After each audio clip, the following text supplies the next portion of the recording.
Okay, class, it's Dr. Severin. In this lecture, we're going to be talking about hypertension, also known as elevated blood pressure. Like this little cartoon here, blood pressure is absolutely not something that you want to have a high score on, right? It's definitely not necessarily a good thing. And we'll get into kind of why as we go on through the lecture and explain a bit of the pathophysiology and some of the complications that may arise from having elevated blood pressure. So, the objectives for this lecture, we'll go over some of the mechanisms that regulate blood pressure. Not going to go over too much of the physiology. Again, we've covered that quite extensively in our normal physiology coursework. We'll get into the pathophysiology, and then we'll get into clinical relevance, screening recommendations, with an emphasis, particularly in outpatient physical therapy practice. So I just want you guys to gain some perspective in terms of how hypertension impacts health on a global scale. It's a big problem.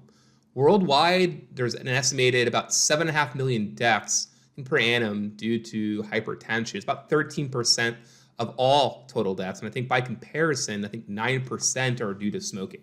So again, it's a pretty significant contributor to overall mortality worldwide. It's the leading cause of cardiovascular mortality. And if we start looking at stroke, if we start looking at kidney disease, or really anything involving the vasculature, hypertension is usually a contributor and may set the stage for more serious complications.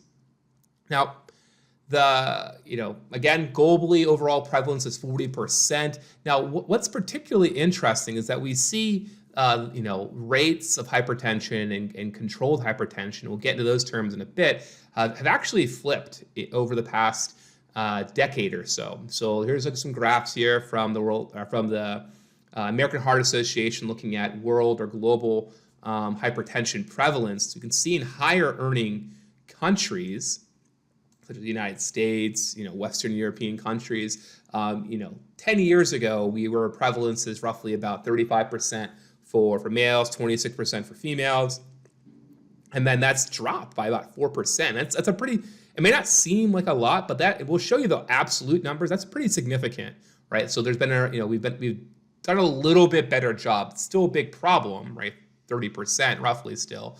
But what's especially concerning is we look at certain regions of the world, like sub-Saharan Africa. So I spent some time working in Kenya and collaborating with colleagues in that region, and we've actually seen the numbers there are almost double, right? So sub-Saharan Africa, it's gone from about 20% to 36%. South Asia, it's gone up as well. And we think a lot of that has to do with urbanization. So speaking similar to our obesity and diabetes lecture, hypertension, which is, often is due to those things, diabetes and obesity, physical inactivity, there's social forces at play here, right? When the economies change, right? When we have a more, we've seen, I think, a 50% reduction in the United States, at least, in manual labor jobs, where people are, burning or working at least a moderate intensity throughout the week. Those jobs don't exist anymore. And as we see that happening to other nations, right, in other regions of the world, Kenya is a notable example. They have a more urbanized economy now. And that what comes along with that, unfortunately, are some of these chronic, non-communicable diseases, cardiometabolic diseases, obesity, inactivity, hypertension, diabetes, right? So again, these are the raw numbers, absolute burden. So again, if we look at what we've seen, so absolute numbers have gone up a little bit, but percentages, we also have a lot more people. And if we look at sub-Saharan Africa, raw numbers have tripled essentially. Right, so it's a big concern, and I think this map illustrates this point. If we look at 2000, Western, sub-Saharan Africa, Eastern and Western Africa, most of those countries were below 20%. However, within a decade, almost all of them are above 20%, and some moving up towards the 40s. And we see similar things in Southeast Asia, right? So it's again. It's a reoccurring theme, these social determinants of health, these social forces that influence the health of of the people who live within those countries. And again, we see that, not only in the United States, but we see that around the world, these reoccurring themes. Now, if we look at the prevalence of cardiovascular disease overall, and we're switching just to American data, right? We see this prevalence increase, in cardiovascular disease, and we'll show you some graphs later on, looking at hypertension that follows a very similar trend. Now, I want to kind of introduce this concept now, almost from the very beginning, that if we look at younger demographics, right? So individuals under 60 years old, men tend to have a higher prevalence of cardiovascular disease compared to women, right? So men are in the blue here, women are in the red. However, once we start getting past age groups of about 60 years old, older age, those begin to level off quite a bit. And in fact, when we get over 80 years of age, women actually supersede. Now, some of that may be due to survivorship bias. Women tend to live a little bit longer than men. But what I hope this illustrates is that, one, cardiovascular disease affects both men and women. There's this notion that it's a disease only of old men. It's a disease of young people as well, because we can see even people in their 20s and 30s with it. But it affects women equally, right? And we'll get into some stuff later on, looking at the disparities and outcomes between men and women for cardiovascular disease. But again, it affects both men and women, and even especially in older ages, we see a higher prevalence in women. We think what explains this equaling, or the women catch up at age 60, maybe due to the fact that at that point women go through menopause. There's less estrogen. We think estrogen is cardioprotective, and that the estrogen levels decrease during menopause. We think that what causes that to level off, and then of course we see even a slightly higher prevalence. So again, you can't say. People often say it's a disease that affects men at higher proportions across the lifespan, because depending on the point we look at, it actually may affect women at a higher rate. So again, affects both men and women. It's a notion, a stigma we need to put the kibosh on, because again, the lack of recognition of this is can lead to worse outcomes, and we'll get into that later. The other point I want to illustrate is, again, if we think about the populations that you will treat as a physical therapist. Now, granted, some people may work with a younger, more athletic population, but the vast majority of PTs, and I'll show you some data on this later on, you're going to be working with people in this age group, right, going in this direction. And if you're working in home health, you'll be working more in this age group going forward. And as you can see, once we get to age 40 and above, like the prevalence of cardiovascular disease, right? I mean, it's almost 4 times the rate as we see in younger population. It becomes very, very common, 40%, right? It's a big concern in older individuals, and that's kind of who you're going to be seeing. Hypertension's no different. And again, it follows that same exact kind of trend as we see with cardiovascular disease, right? That with women, after 55, which is when we see menopause, it begins to level off. And then women in ages 65 to 74 and then 75 plus actually have a higher prevalence of hypertension. So again, we can never just say that, it affects men more than women, right? Because across all age groups, because if you include all age groups, there's actually some where women have a higher prevalence. So again, both men and women need to be screened. But again, it speaks to the notion that, hey, and when I show you some data, you're going to be working with people from this age group onward. And as you can see, you get beyond 45, and we're talking about a disease or a condition, you're going to see incredibly common, or incredibly often. It's an incredibly common condition. 36% of the 30% of the population, 54%. 60%, 70%. You're going to be seeing patients with hypertension. If you just look at the age groups, it's pretty common. Now, why I bring this up and why I have this figure here and we'll show you some data that we've collected and published that cardiovascular screening in physical therapy practice there's some inadequacies there, right? And I find it interesting because if I, ask someone, well, are you, do you screen for cardiovascular disease? And they say, well, not always, it's not that big of a concern. But if I ask them, well, what about cancer screening? Why would you, do you not screen for that? And they would look at me like I had three heads because, they would say, well, cancer screening, we got to make sure we're looking for, weight loss, all these different things. I need to ask my red flags. I need to do my screening because, if I catch something, right, it could be, a big, it could be very important. Let me tell you this. The likelihood of you encountering a patient in your clinic with cancer as their cause of their musculoskeletal lesion is incredibly low. It's very, very low, actually. But if you told someone that, and then that would be a reason to not screen, they would look at you like you had three heads. However, if you look at cardiovascular disease, it's incredibly common, right? And especially common in the populations we're going to treat as therapists, right? So where is this disparity, right? And if we look at total causes of death, cancer is obviously a horrible disease. It's affected. I think most people know someone that's been affected by it. I'm no different. However, if we look at the leading causes of mortality in the United States, cardiovascular disease is still our number one killer. It's actually still our number one killer of women too, right? And we often think breast cancer, the cancers. Cardiovascular disease is still the top killer in women as well. So again, obviously I have my biases as a cardiovascular specialist, but we need to put these things front and center, right? Because if we're screening for cancer as a physical therapist in outpatient practice, right? If it's viewed as if not screening for cancer, despite how unlikely it is for you to encounter it, is viewed as something that you just be against best practice. Well, we should be holding those same exact views for screening for cardiovascular disease. And again, I'll show you some data that supports that's like we don't do a good job at this, and hopefully this gets better.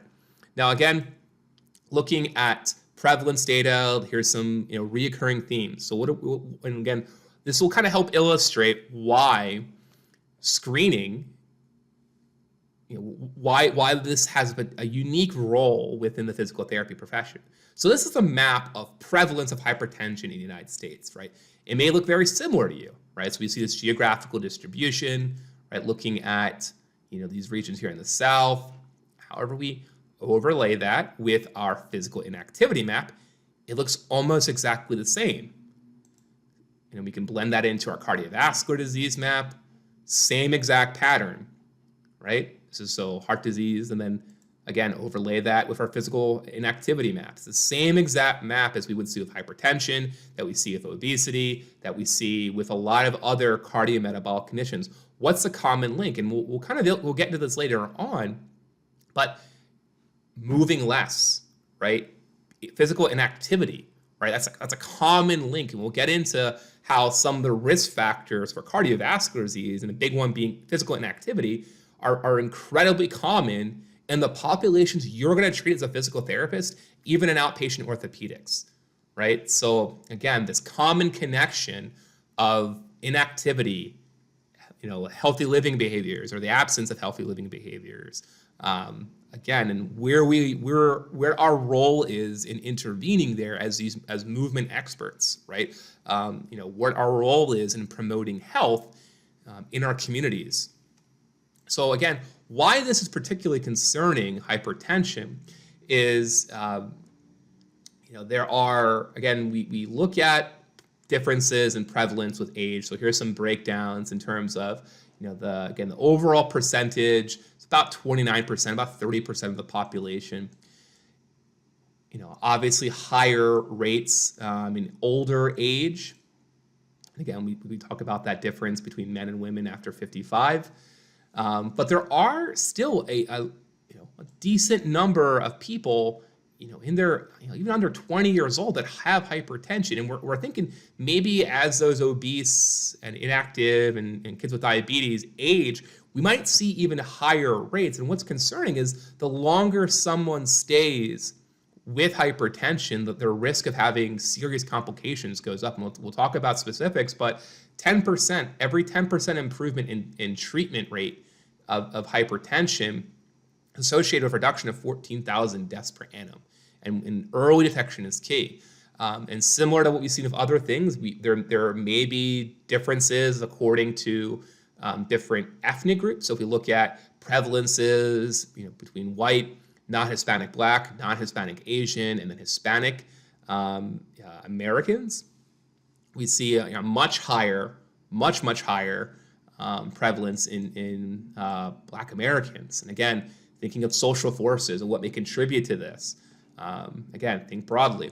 And again, why hypertension is so concerning is if we look at anything with a blood supply, right? If our pressures are too high going into those organs, it's going to cause damage, right? High pressure, if you guys remember from physiology, brings greater energy, right? If we have too much energy, basically coming into those end organs, those smaller vasculature capillaries in those organs, it's going to cause damage, right? It's going to cause a lot of other remodeling to the vasculature itself. It's going to cause remodeling to the tissue and other changes. And if we look at, again, some of our top killers, heart disease, heart failure, stroke, right? 80% of strokes are related to cardiovascular disease, and hypertension sets the stage.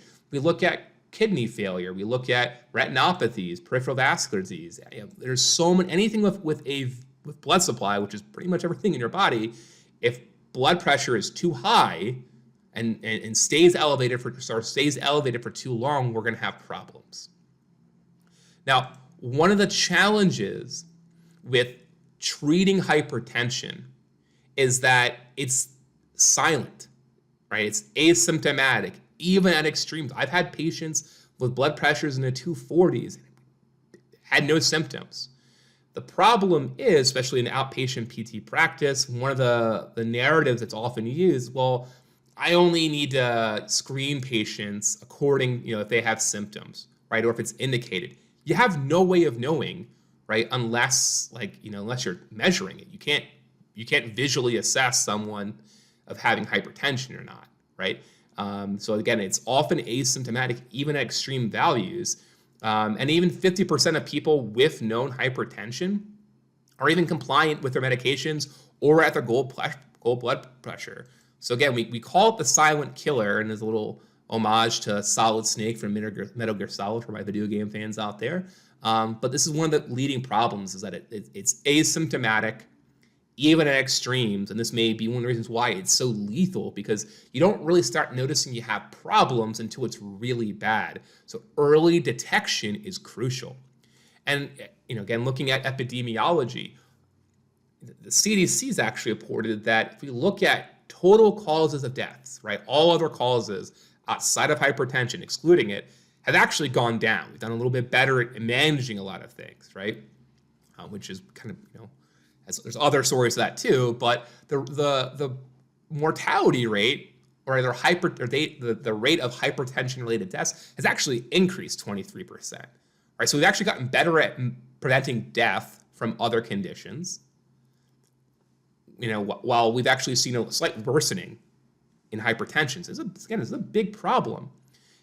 And again, 24 to 29% of the U.S. population has hypertension. Yet we see disparities as well in adults with disabilities, right? So again, looking at age groups, common age groups you're going to see as a PT, over 46, incredibly common, right? And then got to think of who we're actually working with, individuals with disabilities.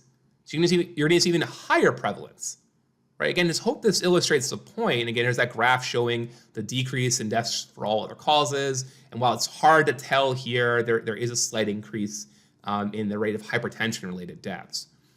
So again, what I'm hoping this illustrates to you guys is that it's very common across the population.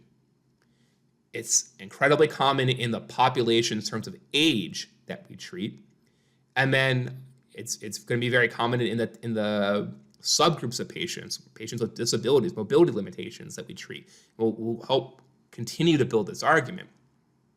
And why it's concerning, again, hypertension is asymptomatic. Not everyone's aware of it, right? Not everyone's aware that they have hypertension, right? There's some data briefs from the NHANES, which is a large national repository database of different health outcomes, finding that 80% of people are aware, but that means there's 20% of people that aren't aware that they have hypertension. If we look at age groups, there's obviously disparities. If you look at younger populations compared to older populations, and this may be due to the fact that when people are younger, they don't typically seek care or medical care as people typically do when they're older, which is problematic because the longer you stay with hypertension or live with hypertension, the likelihood of you having serious complications related to that hypertension goes up. So if you are 25 years old, right, you're not getting checked, you're not managing hypertension,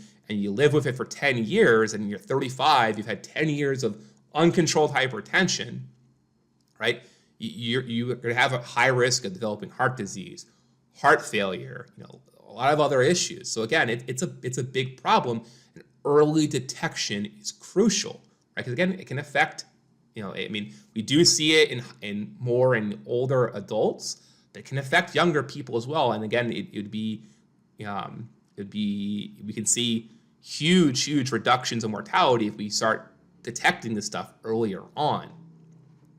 Now, what's a little bit more concerning is that looking at treatment rates. So again, these are individuals who were aware, who are diagnosed, and now receiving treatment. It's not a guarantee that everyone who's got a diagnosis of hypertension is even being treated. So a narrative we often get to kind of dispel the importance of screening as well. If it's on the medical chart, right, the patient reports in their medical history, they're going to be treated. Well, it's not a guarantee, right? 70% do, right? But if you look at, for men and 80% for women, but there's 30% that don't for men and 20% that don't for women. And if we look at certain age groups, again, 18 to 39-year-olds, 44%. So it's not a guarantee, even if people are diagnosed, that they're going to be actively treated. And again, why this is particularly concerning as well from a broader scale is that the more we can improve treatment, the more we can reduce mortality. Again, every 10% increase in hypertension treatment, effective treatment, could reduce or could decrease 14,000 deaths per annum. So every 10% we improve treatment rate, we can save 14,000 lives. So again, early detection treatment is crucial, especially looking at younger adults, just because, again, if the longer we stay, in hypertension, the higher risk we have of other complications. Now, probably the most concerning thing, which I hope really kind of finally puts a coffin in this notion that, we don't need to screen or only screen with under this dubious term of when indicated. So we looked at awareness rates, right? And this is combining both men and women in all ages. We looked at treatment rates, right? So, not everyone's aware, not everyone gets treatment. Whether or not someone's even controlled. So these are individuals who are aware, have been diagnosed, have received treatment, right? Control means they're at their goal blood pressure, which for many years was under 140. We'll talk about how that's actually shifted recently. But people at their goal blood pressure, it's 50%. So even if someone on their medical chart says, you've screened that they have hypertension, they are prescribed a medication, it is not a guarantee that they are stable, right? And there's no way of you knowing unless you check, because they're not going to have symptoms until it's really bad. And the problem is, if someone has, a critical blood pressure, but they're not symptomatic, what you do with them in the clinic could put them into that symptomatic range, and then you're in an emergency situation, right, that you might not be able to handle, and may lead to the, demise of the patient. So again, it's a coin flip, 50-50, right? I don't know if I'd put my license on a 50-50, right? Because if you're a licensed provider and something happens in your clinic, it's going to fall on you, right, for not screening. And we think a lot of what contributes to this lack of control are that people often just stop taking their medications. So older adults, especially, about 40% stop taking their meds within the first year. And some of that has to do with the dizziness and orthostasis that people get, but it's a big problem, right? So you cannot rely on patients telling you that they're medicated, right? Or just looking at that chart and assuming that they're controlled. There may be certain populations, I work in the South Side, or work with patients from the South Side and West Side of Chicago that, for multiple different reasons, they might not have access to their medications and just stop taking them. So again, this is something you're going to see in clinic. And again, 50% of patients aren't controlled. It's a coin flip. And actually the rates of control have gotten a little bit worse. And we think that may have to do with that there's more, we're seeing differences in populations, right? There's more older adults, which may contribute to this. But either way, it's hovered around about 50% for a few years now. It's a coin flip. Whether or not someone's at their goal blood pressure. Cannot rely on them just being medicated for them to being, you cannot rely on them being medicated as a justification for whether or not they're safe to proceed with what you do in therapy. And again, looking at control rates, there's definitely differences according to different ethnic groups and looking at ages. So I know this is a little bit longer one than we typically do for a lecture, but I hope this illustrates the point of how serious this condition is. And in the following unit, we'll get into specifically why this is a concern in PT practice. Thank you.